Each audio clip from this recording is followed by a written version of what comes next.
आचार्य प्रवर पूज्यपाद स्वामी ने पंचमा गुरु भक्ति में पंच परमेष्टियों में अरिहंत परमेष्टि की महिमा के विषय में बतलाया था कि यह 100 इंद्रों के द्वारा बंदित होते हैं। भगवान की वंदना, भगवान की पूजा, भगवान की आराधना दिगंबर मां मुनिराज भाव पूजा भाव वंदना निरंतर किया करते हैं। अरिहंत भगवान की आराधना अरिहंत बनने के लिए की जाती है। सिद्धों की आराधना सिद्ध बनने के लिए की जाती है। मुनियों की आराधना मुनि बनने के लिए की जाती है। यदि अन्य किसी भी प्रयोजन को लेकर के अगर हम मुनियों की वंदना करते हैं तो वो वंदना कर्म बंध का कारण है। यदि हम अन्य स्वार्थ के कारण से वंदना करते हैं, जिसने मुनि का अर्थ नहीं समझा वो मुनि से अर्थ मांगता है। जिसने मुनि का अर्थ नहीं समझा वो मुनि से अर्थ मांगता है और मांग करके अपनी वंदना को व्यर्थ सिद्ध साबित करता है। मुनि की वंदना मुनि बनने के लिए की जाती है। अरिहंत की वंदना अरिहंत बनने के लिए की जाती है। सिद्धों की वंदना सिद्ध बनने के लिए की जाती है। सिद्धों का स्मरण करने का अर्थ ही होता है कि भगवान मुझे कर्म की बेड़ियों से मुझे मुक्त कीजिएगा, मुझे इससे रिया कीजिएगा, हमारे लिए इसके छुटकारा दीजिएगा। अगर कोई व्यक्ति कैद में बंद है तो सोचता है कि भगवान मैं जेल से छूट जाऊं, लेकिन एक शुद्ध सम्यक दृष्टि भी जेल के बाहर रह करके भी, कारागृह से बाहर रह करके भी वो ये सोचता है कि भगवान मैं अनादि काल से कैद हूं। 4 दीवालों का जो कमरा बना हुआ है मात्र उसका नाम जेल नहीं है, लेकिन ये शरीर भी एक प्रकार का कारागृह है। इसके लिए कारागृह भी कहा गया है। और भावनाओं के अंदर विद्वानों ने लिखा घर कारागृह बनिता बेड़ी या का कौन पति यारा। इसका मतलब होता है कि घर कारागृह, घर क्या है बोलो, घर क्या है? घर कारागृह बनिता बेड़ी, घर जो क्या है वो कारागृह की उपमा दी है और स्त्रियों के लिए बेड़ियों की उपमा दी है और लक्ष्मी पैसे संपदा के लिए वेश्या की उपमा दी है कि जैसे वेश्या का चित्त एक पुरुष में नहीं लगता है, उसी प्रकार से धन और संपदा एक व्यक्ति के पास में नहीं होती है। आज यहाँ कल वहां बोलो, आज यहाँ कल यहाँ, पैसा हाथ का मेले जैसी वेश्या एक जगह नहीं टिकती है, इसी प्रकार से लक्ष्मी वैभव पैसा एक जगह नहीं रहता है। इसी प्रकार से घर के लिए कारागृह, क्योंकि किसी ने खूब ही अच्छा लिखा है और खूब ही अच्छा कहा हिमालय को पार करना सरल है। बोलो, हिमालय को पार करना सरल है, लेकिन घर की बेड़ी को पार करना बहुत, हिमालय को लांघना सरल है, लेकिन घर की बेड़ी के लिए पार करना बहुत कठिन है। अगर घर से बाहर निकलना है तो 4 जनों से पूछना पड़ता है। सबसे पहले तो मम्मी पापा से कहीं जाओ है ना, जैसे तैसे मम्मी पापा हाँ बढ़ते हैं तो रामकली से पूछना पड़ता जाओ कि नहीं जाओ। रामकली भी जैसे तैसे हाँ बढ़ दे तो बच्चों से पूछना पड़ता हो। बच्चे बोलते अभी तो शिखर जी हो कर क्या है, क्या बार बार तीरथ लगा के रखे, कहीं नहीं जाना, चुपचाप बैठो अपने बेडरूम में। लो, वहां से 3 जनों ने हाँ किया और चौथी जगह क्या हो गई है ना, मना हो गई है ना। कहीं 3 बच्चे हाँ बढ़ते हैं तो रामकली मना कर दी थी, कहीं पत्नी हाँ कहती है तो यहाँ पर कहीं हाँ करके है ना माता पिता मना गए, सबकी हाँ भर गई तो महाराज के पास आशीर्वाद लेने आए, महाराज ने मना कर दिया अभी नहीं जाना। लो, कहीं ना कहीं से आदमी के लिए समस्या बनती है, मुश्किल से घर की बेड़ी को जिसके लिए हिमालय को लांघना सरल है, लेकिन घर की बेड़ी को लांघना बहुत कठिन है। घर से बाहर निकलने के लिए सोचना, घर में घुसने के लिए सोचना पड़ता है, घर से बाहर निकलने के लिए सोचना पड़ता है। घर में मेंबर है 4, वो समस्या है 400। घर में मेंबर है, बोलो, घर में मेंबर है 4, वो समस्या है 400, है ना। इसलिए 400 समस्या है। अब इनका ये दुख रहा, उनका वो दुख रहा, उनकी ये समस्या है, अनेक समस्या, उससे बाहर निकलना बहुत कठिन होता है। इसी प्रकार से अगर कबूतर पिंजरे में है तो पिंजरे से निकलना सरल है। मछली यदि जाल में फंस गई है तो उसके लिए जाल से बाहर निकलना सरल है। लेकिन अगर कोई संसार के बंधनों में उलझ गया है तो उससे बाहर निकलना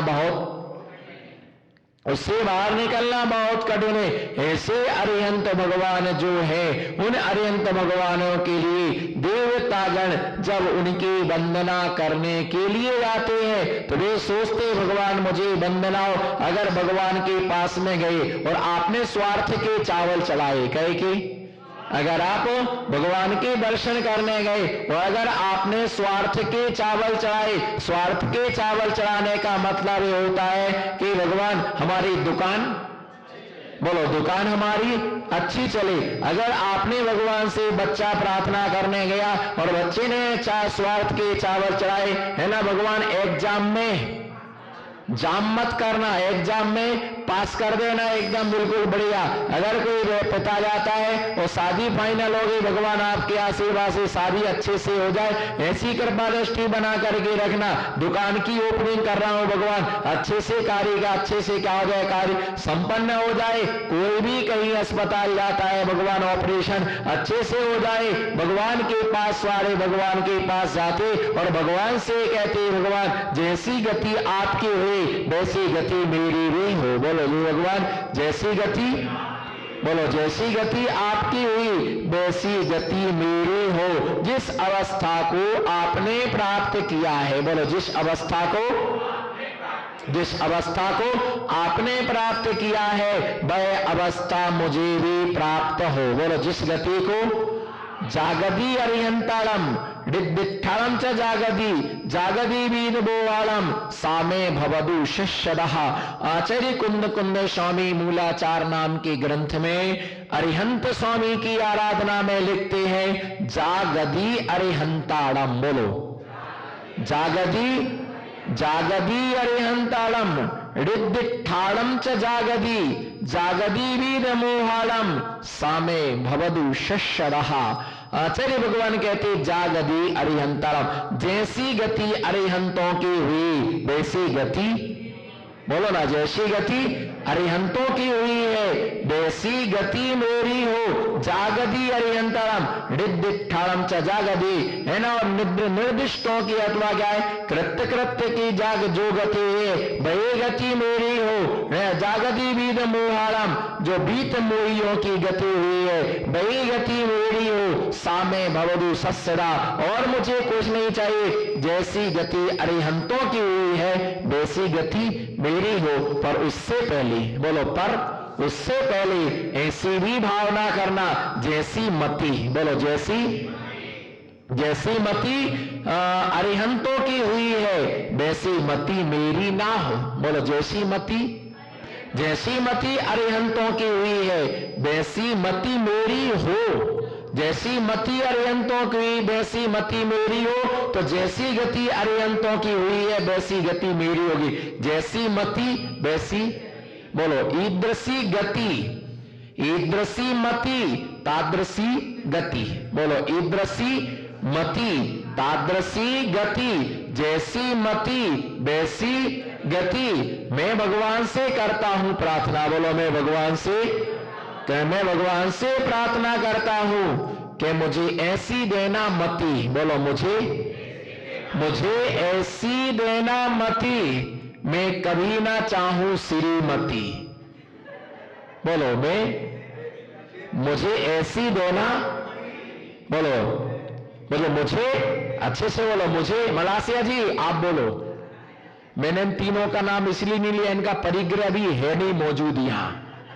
आपका मैंने तपास कर लिया है कि मैं सपना देख रहा हूं पूरी तरह से। चंद्रगुप्त ने बंद नेत्रों के द्वारा सपना देखा और मलासिया जी खुली आंखों से सपना देख रहे हैं। बोलो ऐसी हो मेरी मति, बोलो ऐसी हो मेरी मति, मैं कभी ना चाहूं श्रीमती, मुझे मिले अरहत गति, मुझे मिले अरहत, जिसने चाही श्रीमती उसे कभी नहीं मिली अरहत। कितने भी बार बन जाओ पति, लेकिन अंत में बनना पड़ेगा, अंत में बनना पड़ेगा यति। बोलो कितनी बार भी बन जाओ पति, लेकिन अंत में बनना पड़ेगा यति, और नहीं बने यति तो नहीं सुधरना तुम्हारी। चक्रवर्ती बना 96,000 रानियों का पति और बाद में बना 3 लोक का यति। बाद में उसे मुनि बनना पड़ा, 96,000 को छोड़ दिया, उनसे नाता तोड़ दिया, सबसे मुख को मोड़ लिया, संयम से नाता जोड़ लिया, मुंह का ताला तोड़ दिया। भैया ये उन्होंने सबको त्याग कर दिया। जब बनना ही है यति, बोलो मैंने सोचा, बोलो मैंने, अरे मैंने सोचा कि जब बनना ही है यति तो काय को बनूं किसी का। बोलो क्यों सूख रहे हो भैया हवा में?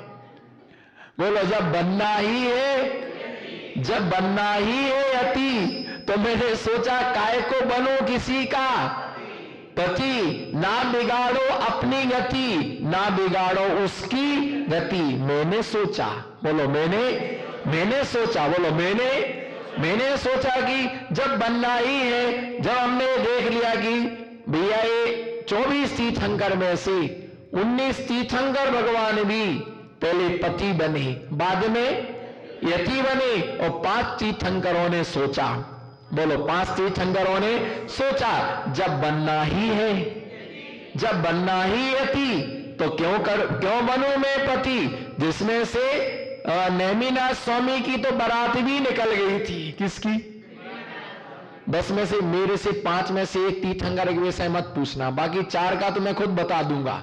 बांस पूज्य का मत पूछना उनका क्या फ्यूचर रहा, मुझे नहीं मालूम, मुझे उनका कोई पढ़ने को नहीं मिला है कि उनका क्या हुआ। पर नेमिनाथ स्वामी की, बोलो ना, नेमिनाथ स्वामी की बारात निकल गई थी जूनागढ़।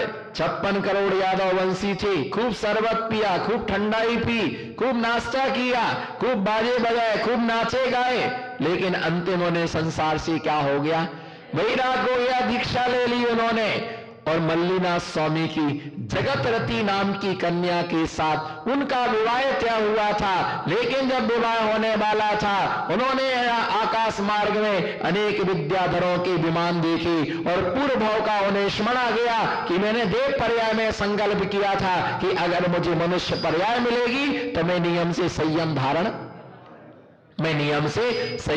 करूंगा, संयम के मार्ग का चयन करूंगा। अरे मैंने भूल गया क्या? और उन्होंने बाद में भिक्षा के लिए उन्होंने स्वीकार कर लिया। नेमिनाथ स्वामी की बारात निकली और मल्लीनाथ स्वामी का विवाह तय हुआ, लेकिन भगवान महावीर स्वामी और पार्श्वनाथ स्वामी इन्होंने कुछ भी तय नहीं किया, सिर्फ दीक्षा लेने का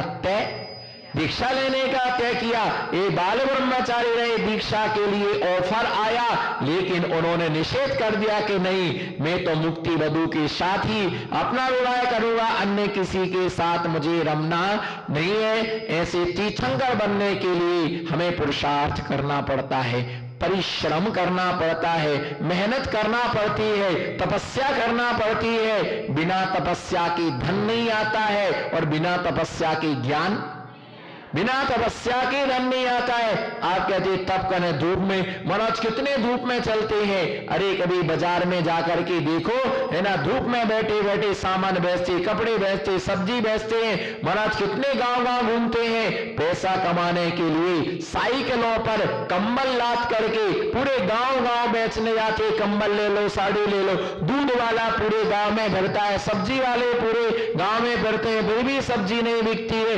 भैया बिना मेहनत के कुछ भी मिलता, बोलो बिना मेहनत के कुछ भी मिलता नहीं है। तीर्थंकर बनने के लिए हमें पुरुषार्थ करने की क्या है, आवश्यक है। इसमें शारीरिक श्रम नहीं, मानसिक श्रम होता है। कौन सा?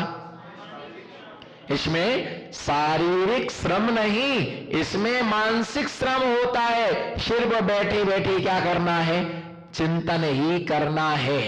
और कितने तीर्थंकर हैं भरत क्षेत्र में? कितने तीर्थंकर हैं? बोलो। भरत क्षेत्र में 24 तीर्थंकर हैं। कितने? कल मैंने आपको बताया भूतकाल के हो गए, वर्तमान काल के हैं, भविष्य काल के भी तय हो गए कि ये तीर्थंकर होना है। तो मैंने प्रवचन में कहा कि 16 कण भावना का चिंतन करना चाहिए। क्या? बोलो। 16 कण भावना का चिंतन करना चाहिए। तो एक आदमी थोड़ा सा समझदार होगा। बोलो। एक आदमी, बोलो, एक आदमी थोड़ा सा, बोलो, एक आदमी थोड़ा सा समझदार होगा। बोलो। एक आदमी थोड़ा सा समझदार होगा। तो उसने ध्यान से सुना।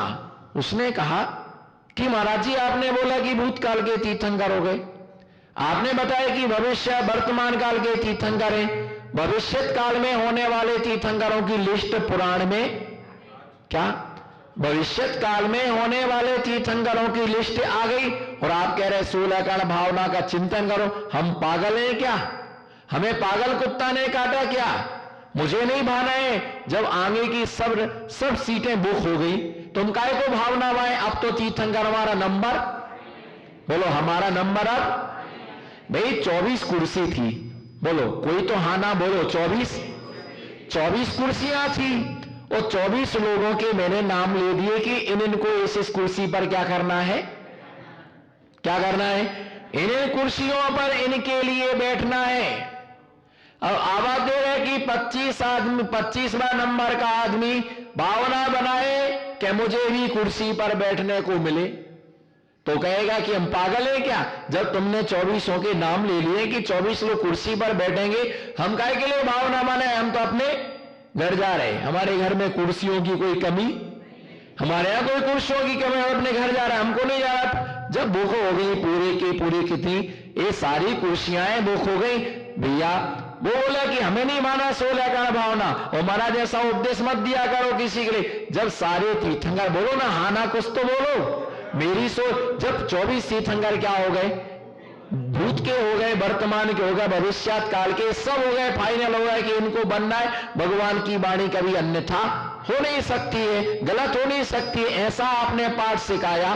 तो अब हम काय को 16 कण भावना की भावना बाएं? हम तो आराम से खाएंगे, बोलो, हम तो आराम से खाएंगे, आराम से पियो, है ना, मस्त रहो, मस्ती में आग लगे, बस। अब में वो क्या लेना देना धर्म से?